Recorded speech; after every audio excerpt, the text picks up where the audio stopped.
은혜 받으실 하나님 말씀은 고린도후서 1장 15절에서 22절.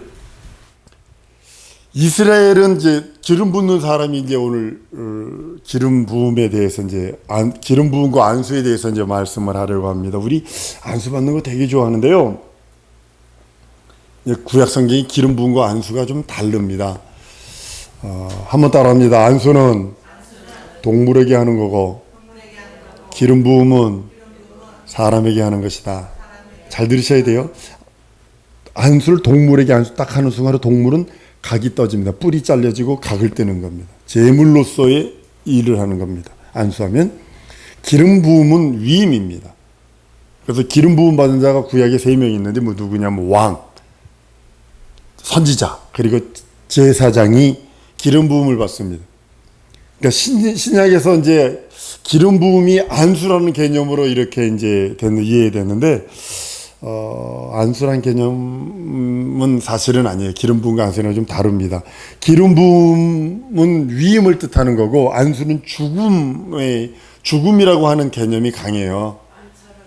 안찰은 때리는 건데요. 이렇게 때리는 거예요. 이렇게 때리는 건데, 그거는 신약 성경에 존재하지 않는 거. 안찰하다 사람들 많이 열어 죽었어요. 아주 많이 이게 신비주의자들이 안찰한다 그러서 막 때려가지고 이거 별거 아니에요. 이렇게 때리고 이렇게 손목을 이렇게 때리는 것을 새카맣게 먹습니다.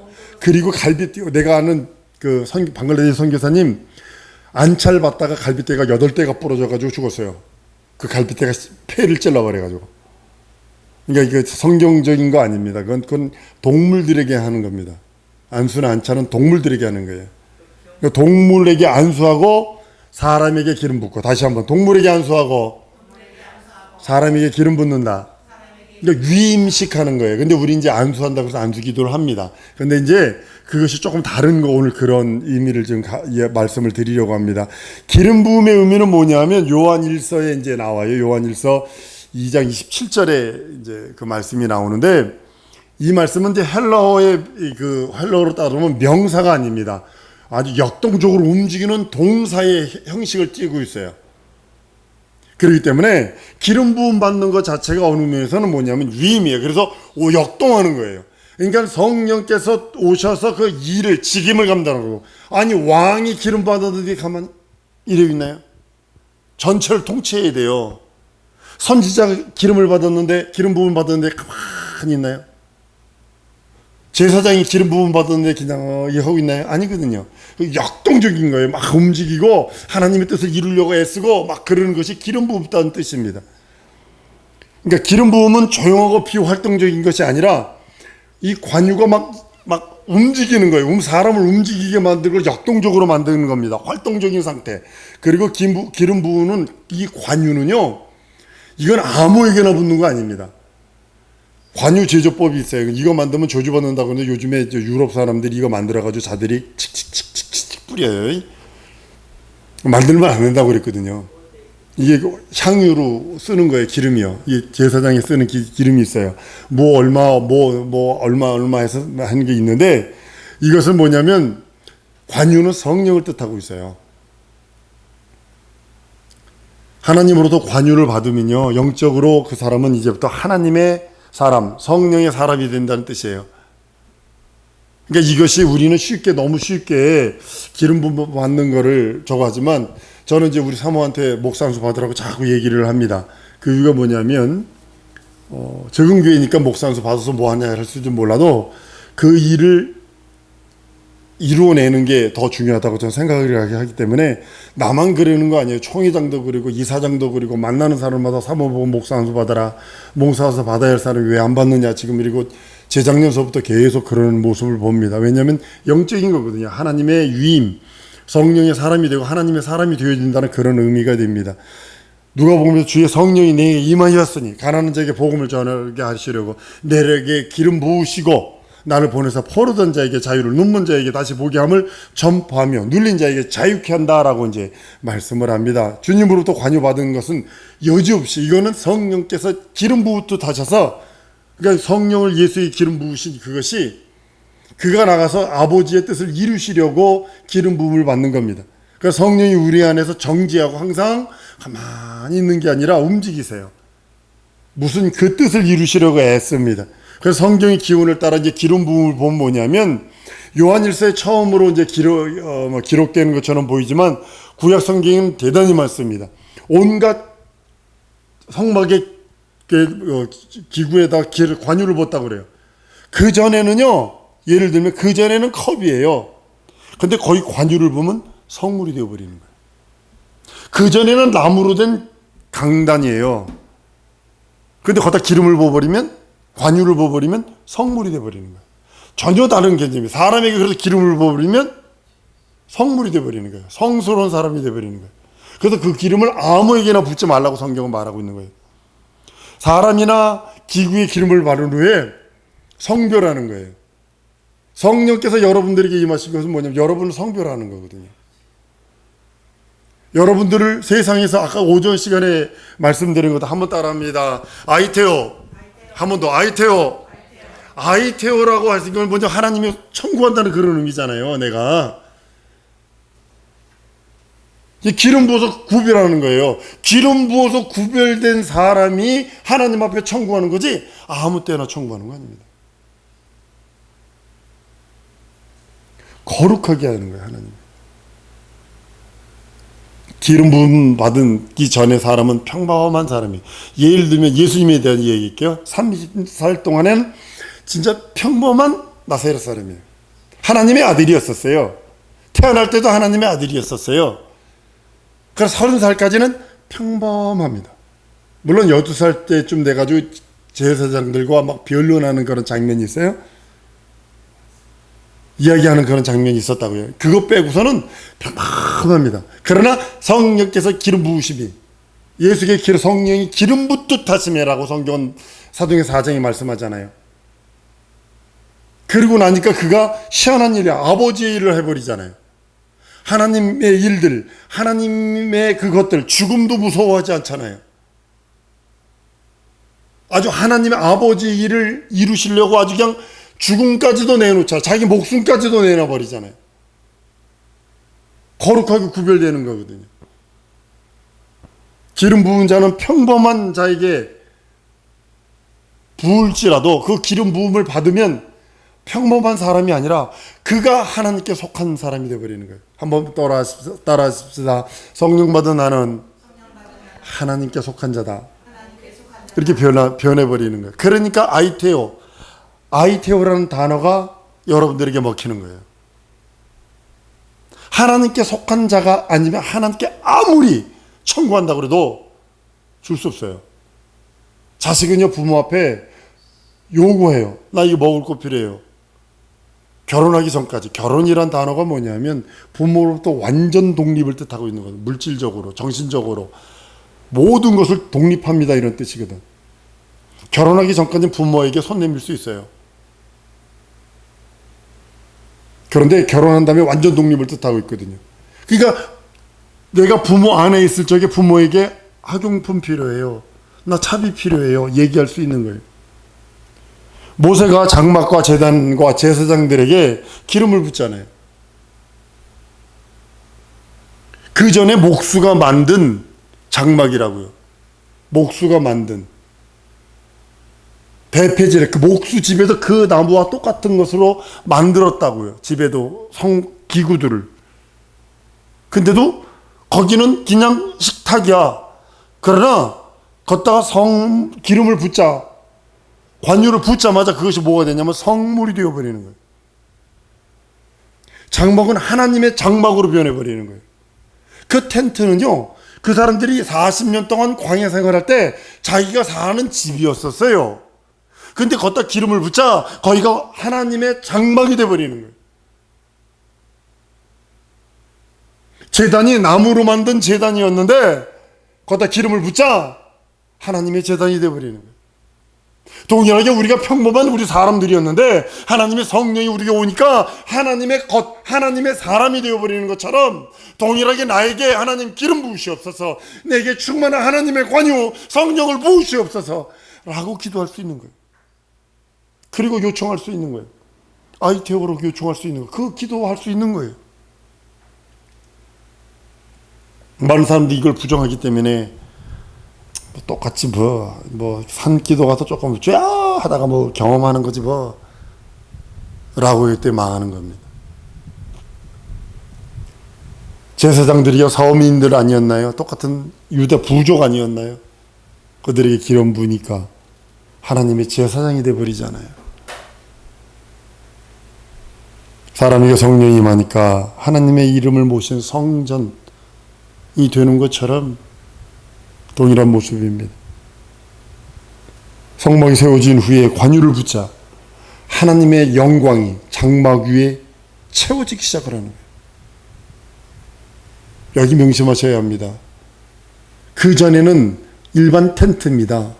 그러나 관유를 붙자 하나님의 영광이 채워졌다는 사실을 아셔야 합니다. 관유 붙기 전에는 그저 장막입니다. 아무나 들어갈 수 있는 장막입니다. 그러나 관유를 딱 붙는 성별도에서 아무나 못 들어갑니다. 들어가면 죽습니다. 이스라엘 자손 중에 많은 장막이 있었지만 한 250만 됐으니까 그들이 거하는 장막이 얼마나 많았겠어요. 텐트에 뭐 몇 명이나 잡겠어요. 엄청나게 텐트가 많았을 겁니다. 근데 오직 하나님이 명하신 그 방식대로 관유를 만들어 관유를 부은 그 장막만 하나님의 영광이 임재했다니까요. 동일하게 성령이 여러분 많은 사람 중에 하나님의 보혜사 성령이 여러분들 심령 속에 와 있다면 하나님의 영광이 여러분과 함께 하는 것이요 아이디어로 여러분들이 기도하는 것마다 응답받을 수 있다는 사실입니다. 이 장막만이 하나님의 관유를 머금은 관유를 바른 거룩하게 구별된 장막이기 때문이에요. 한번 따라하면 내 심령이 성령으로 거룩하게 구별됐다. 이걸 믿으시고 의지하시고 기도하셔야 돼요. 구약에서 짐승은요 안수받아요. 그런 다음에 뿔이 잘려요. 염소 같은 경우는 안수하면 뿔을 잘라버려요. 그리고 가격되는 거예요. 뿔 자체가 교만이라는 뜻이거든요. 뿔을 잘라버린다. 그리고 내장 다 긁어내고 껍데기 싹 벗겨서 사람은 안수받지 않았어요. 구약 성경에. 사람 머리 위에는 기름을 붓죠. 그러니까 유대인들이 머리에다 감람기름이라도 분다고요. 머리에다. 부모가 자식에게 축복할 때 감람기름이라도 이렇게 발라서 손에다 찍어서 이렇게 발라주는 겁니다. 그것이 인도의 남은 것이 뭐냐면 인도 사람들 다 이게 뭐 바르잖아요. 이렇게 그죠? 빨간 거나 뭐 이렇게 바르잖아요. 그게 그 유래에서 나온 거예요. 그게 기름을 바르던 거예요. 머리에다가. 코코넛 기름을 머리에다 바르면요 열대지방에서 살아남을 수가 있어요. 코코넛 기름이 시원하거든요. 코코넛 기름을 머리에다 바르고 있어요. 근데 오후 되면요 냄새가 아주 요란합니다. 아주 요란하. 땀하고 이게 섞이면요 이게 아주 요란합니다. 아주 그냥 이게. 그렇다고 안수해 보세요. 그러면 끈적 해가지고요. 아이고 살려주시옵소서. 그럼 남자고 여자고 다 코코넛 기름을 발랐어요. 방글라데시나 이쪽 사람들 보면 기름을 바르는 거였거든요. 왕에게 이제 기름을 부어요. 선지자에게도 기름을 붓고 제사장에게도 기름을 부었는데 왕에게 기름을 부은 것은 왕이 할 수 있는 게 세 가지를 할 수 있어요. 왕의 특권, 왕의 권리, 왕이 할 수 있는 것. 3천 국녀 아니라 3만 국녀라도 자기가 건릴 수 있어요. 너 그때 당시 안 태어난 거 감사해야 돼. 너 국녀 되면 그냥 무술이여. 그냥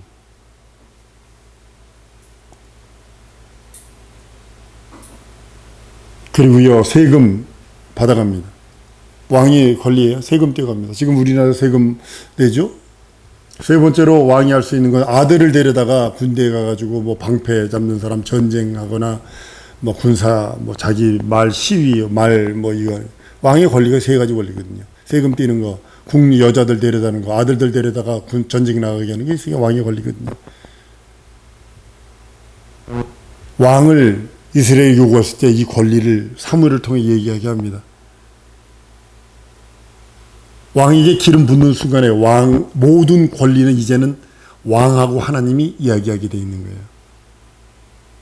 질서의 하나님이거든요. 왕과 제사장과 선지자에게 보통 상권 분립이 돼요. 이게 정확하게 상권 분립이 되는 거예요.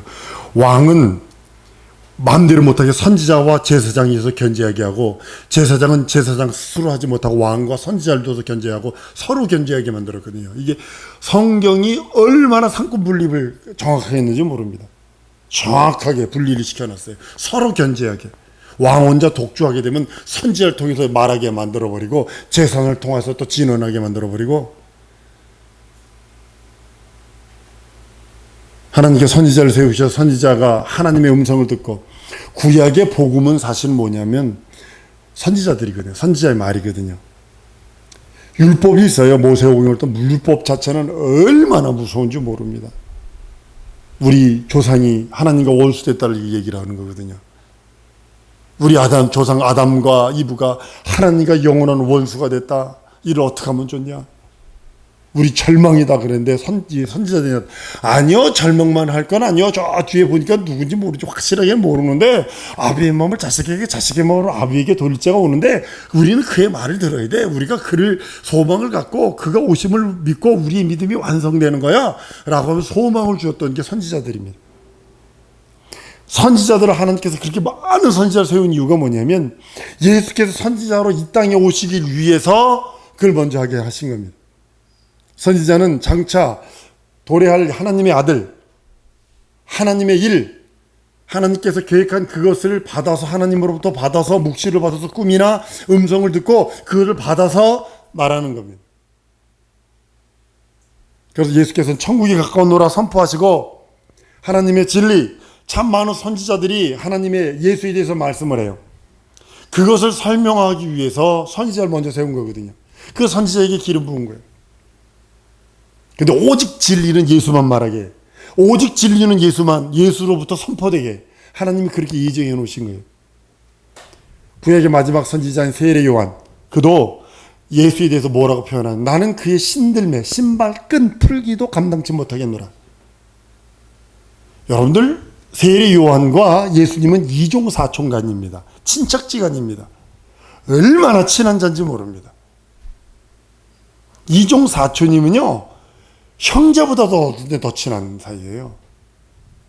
그런데 세례 줄 때는 성령이 비둘기같이 예수님 머리 위에 있으니까 오메 이거 줬나 봐. 근데 감옥에 갇혀서는 이 사람도 아리까라에 막, 저 양반이 우리 이종 사촌인데 헷갈렸나 봐. 그러니까 어떻게 제자들을 보내죠. 오시리가 당신이니까 이렇게 헷갈려가지고 그런 적이 있는 것 같아요. 그래도 참 선지자이신 예수 그리스도, 사실은 예수만이 참 선지자거든요. 참 메시아거든요. 구약에 오시리라 한 선지자는 예수, 마지막 선지자가 예수. 그러니까 세례 요한이 마지막 선지자인데 마지막 선지자 위에 있는 하나님의 아들 예수를 소개하려고 모든 먼저 선지자들이 존재한 겁니다. 참 모든 것을 진리를 선포한 이가 예수요. 이스라엘에 많은 선지자들이 있었고 많은 사람들이 있었지만 가짜들도 많았어요.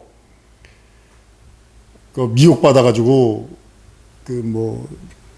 이상한 뿔 만들어가지고 시디기아에게 이것을 나가서 이기소서 어쩌고저쩌고 해가지고 막 그런 거 있잖아요.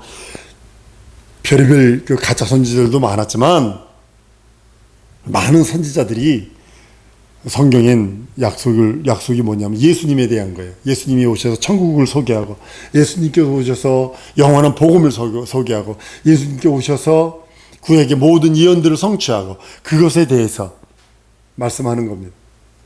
말라기까지 선지자가 있지만 말라기서부터 세례 요한까지가 암흑기라고 그래요. 한 430년 정도 되거든요. 그러니까 그 출애굽하기 전까지 한 430년 노예로 있었다고요. 그 기간이나 말라기서부터 세례 요한까지 한 430년 돼요. 이게 암흑기라고 표현해요. 선지자가 없었거든요. 그러니까 세례 요한을 보고서 미치려고 그러는 거죠. 세례 요한을 보고서 하나님이 이제 선지자로 오셨네. 우리들에게 하나님이 이제 말씀하시는 자가 왔네. 선지자를 뭐라고 죽으면 하나님의 입술로 얘기했거든요. 말하는 자로 여겼거든요. 그 말이 쓰면서도 그 음성을 들었거든요. 그 말을 들으면 써요. 하나님의 말씀을 들으니까 쓰지. 아주 책망하고 막 죄에 대해서 책망하고 불법에 대해서 막 말하니까 쓰지. 근데도 하나님의 음성이니까 달게 듣는 거예요. 그 듣는 자가 살아나는 거거든요.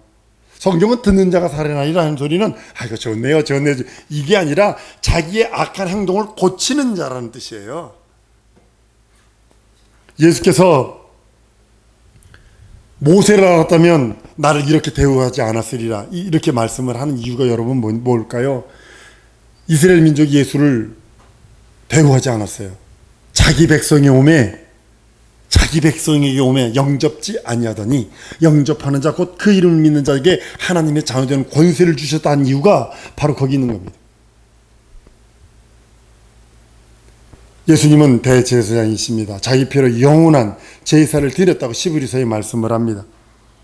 한번 따라하면서 제사장은 하나님과 교통하고 하나님의 관심을 끌 수 있고 하나님의 사정을 알아 하나님의 일을 한다. 잘 들으셔야 합니다. 우리가 만인 제사장이라고 표현을 해요. 무슨지 알죠? 예수님을 믿는 우리는 만인 제사장이에요. 근데 이 만인 제사장은 누구와 교통할 수 있어요? 하나님과 교통할 수 있어요. 하나님의 관심을 끌 수 있어요. 하나님의 사정을 알아서 하나님의 일을 하는 자예요. 예수님이 만인 제사장이시거든요. 영원한 제사장이시거든요. 자기 피로, 동물의 피로 하지 않냐고 자기 피로 모든 제사를 완성하신 분이시거든요. 그래서 하나님의 사정을 아세요. 하나님의 관심을 끄세요. 하나님의 모든 것을 아세요. 그래서 하나님께서 예수님이 가는 곳마다 서치라이트가 끄진 적이 있느냐고요. 어디? 십자가에 달리게 십자가에까지 하나님의 관심이 있다고요. 무덤이니까 무덤까지 관심이 있는 거예요. 하나님은 뭐든지 거기에 관심이 있는 거예요. 예수가 가는 그곳에. 왜 예수께서 이 땅에 오셔서 그 일 100% 성공하시거든요. 예수의 피에 대하여 증거하고 예수의 피에 대하여 소망하는 만인 제사장이 우리들, 예수 이후 부활 승천하신 성령으로 말미암아 성도된 우리가 우리 속에 성령께서 오셔서 하신 그 이유는 우리가요 할 수 있는 게 여러 가지가 있어요. 동일하게 예수님이 하신 것처럼 하나님과 대화할 수 있어요. 한번 따르면 나는 하나님과 교통할 수 있다. 하나님의 관심을 끌 수 있다. 하나님의 사정을 알아서 하나님의 일을 성공할 수 있다. 여러분이 제사장이니까. 예수님이 하셨으니까. 우리도 그 길 따라가는 거니까. 우리가 찬양했잖아요. 내 손에 주의 손을 포개고 내 발에 주의 발을 봉하여 나 주와 함께 죽고 나 주와 함께 살리라. 그 가신 길을 따라가는 것뿐이에요. 하나님의 피에 대하여, 예수의 피에 대하여 성경은 구약이든 신약이든 전부 다 말하고 있는데 예수가 왕이시고 선지자시고 제사장이시기 우리 죄를 담당하시고 죽고 부활하셔서 단번에 한 번에 자기 피로 영원한 제사를 단번에 드리셨다라고. 그리고 제사가 종결이 되어버려요. 예수 그리스도 이후로 동물 제사가 종결이 되어버려요. 이게 위대한 겁니다. 근데 지금 이스라엘이 다시 그걸 회복하려고 그러고 한국 주체 맞은 목사들이 거기 동참해서 그거 하려고 그래요. 왜 예수님이 오셔서 제사장들을 그렇게 욕하고 막 저주한 이유가 뭐라고 생각을 하세요? 자기 직분을 감당 안 했어요. 제사장들의 직분이 뭐냐면 하나님과 교통하는 것이고 제사드려서 그리고 하나님의 관심을 끄는 것이고 하나님의 일을 알아서 하나님의 사정을 알아서 하나님 일을 하는 거거든. 근데 제사장들이 그 일을 안 했어요. 백성 위에 군림하려고 그랬고 백성을 부려먹으려고 그랬고 백성 위에 존경만 받으려고 그랬고 돈만 받아먹으려고 그랬지. 하나님의 그 마음, 제사장의 본분의 직분을 감당하려 하지 않았어요. 그러니까 주님이 와서 그렇게 책망하시고 그렇게 저주하시고 막 퍼대셨어요. 예수께서 오셔서 제사장이 환영하지 않았어요. 율법사들이 예수를 환영하지 않았어요. 예수는 제사장이요, 왕이요, 만왕의 왕이요, 만주의 주요, 선지자인데도 영접하지 않았어요.